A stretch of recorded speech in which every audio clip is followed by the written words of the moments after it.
First is the Airport Express. There are 16 of these around the world. They're high-speed, dedicated, comfortable, usually non-stop, often a premium fare, usually giving excellent value for money, designed for the air passenger.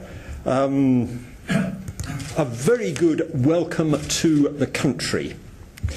This is typified by Clear Express in Kuala Lumpur. If you go there, I very strongly recommend that you use their premium product, the EXKL, because as you come through immigration, there's a guy there with your name on a board. He greets you, he takes you across to baggage reclaim, he gets your bag for you, he takes you through customs, he takes you down to the train, he puts you in charge of a porter who rides with the train with you to the city centre, takes you up an escalator where there's a guy with a limousine waiting to take you to your hotel.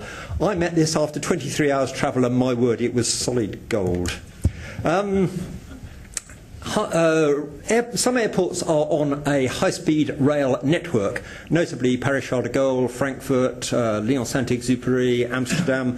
The guys you see in this picture are Air France passengers. Air France no longer flies between Paris and Brussels. Instead, all their passengers go by air. In fact, there's only one flight a day between those two major capital cities. Air France code-share with, on this slide, with Thalys, also with SNCF. The connection with major sporting events is that during the Turin Winter Olympics, Trenitalia and Ferrovie Nord Milano, the two Italian train companies, collaborated to run a high-speed train service between Milan Malpensa Airport and Turin, which I'm told was very successful.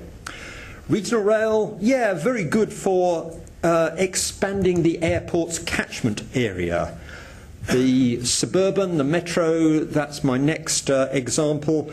In Delhi, for the Commonwealth Games in 2010, they're building a high-speed metro to Indira Gandhi International Airport, IGIA, and I'm looking forward to seeing that.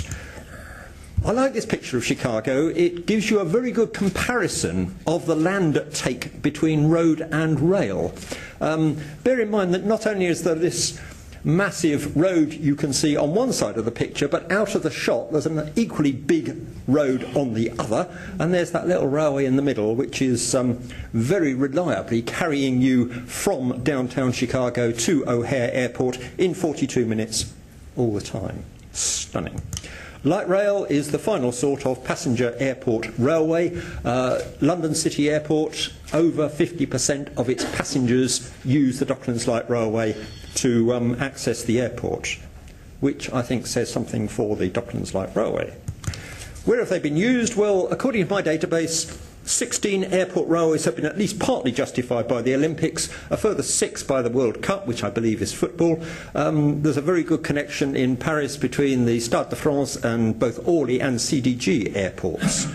The advantages of rail, very good at coping with big volumes. 1,300 seats every 2 minutes each way on a 2-track railway. And then think back to that shot I showed you of Chicago with that enormous freeway with less capacity. Versatility. In Hong Kong, on the airport railway, there are some superb trains. They normally serve this Asia World Expo, but if there's a big event on at the Asia World Expo, they run high-capacity suburban trains, the Lantau Line trains. You'll see from this shot that they use platform screen doors, and the trains on the Lantau Line have got a different door configuration to those on the Airport Express. Somehow I can't see our health and safety executive approving that, but it works fine in Hong Kong. Alan talked a bit about the legacy. Well, yes, infrastructure. There's a lot of it being built in East London, a lot of worms and moles being disturbed. That's going to be part of the legacy. The rolling stock, yeah, we need a lot more of it specifically for the games, but you can build it so that it goes anywhere, so that the stock that was built for the Channel Tunnel night services with a view to running overnight services from Glasgow to Frankfurt or something like that, which was a politician's dream which never actually worked, they've now been exported to Canada, and they're running on the Via Rail service on the Ottawa-Montreal-Toronto corridor. A lot of German trams can be found in places like Romania. They've been exported. Yeah, rolling stock can go anywhere within limits. You know, you get the Eurostars and the Heathrow Expresses of this world which need something specific, but that's generally part of our legacy. Things like improved signalling leading to higher capacity, that will be useful to commuters for years to come, which is great. Improved ticketing and signage, things like multilingual signage, which I hope we're going to have, things like ticket machines accepting credit cards and notes, which I hope we're going to have. Just part of our legacy, I believe.